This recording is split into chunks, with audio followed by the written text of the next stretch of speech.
کسی عبادت گزار شخص کو یہ خبر پہنچی کہ کچھ لوگ ایک درخت کی عبادت کرتے ہیں، چنانچہ وہ اس درخت کو کاٹنے کے لیے نکلا۔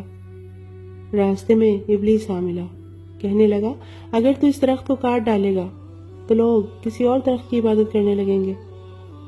میری مانو، یہ ارادہ چھوڑو، تم جا کر اپنی عبادت میں لگے رہو۔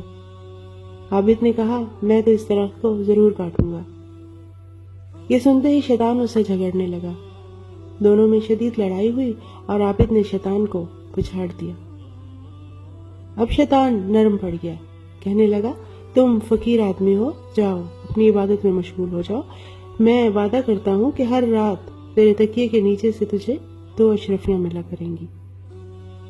اور اگر خدا کو اس درخت کو کاٹنا ہی منظور ہوتا تو ضرور کسی رسول کو بھیجا ہوتا جو اسے کاٹ دیتا، اور جب تو خود اس درخت کی عبادت نہیں کرتا تو پھر تجھے کیا مسئلہ ہے؟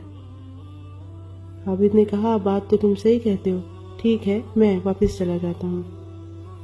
اگلے دن جب صبح ہوئی تو اس کو تکیے کے نیچے سے 2 اشرفیاں ملی، دوسرے دن بھی ملی، مگر تیسرے دن نہ ملی۔ اب ایک مرتبہ پھر سے وہ درخت کاٹنے کے لیے نکلا، شیطان نے دوبارہ اسے درخت کاٹنے سے منع کیا، چنانچہ پھر سے لڑائی شروع ہو گئی، لیکن اب کی بار شیطان بہت آسانی سے غالب آ گیا۔ عابد نے پوچھا کیا وجہ ہے کہ پہلے ہمارے درمیان بہت سخت لڑائی ہوئی اور میں تم سے جیت گیا تھا، اور آج تو اتنے آرام سے مجھ پر غالب آ گیا؟ شیطان مسکراتے ہوئے بولا پہلے تمہارا غصہ خدا کے لیے تھا اور اب ان 2 اشرفیوں کے لیے۔ جمعہ مبارک۔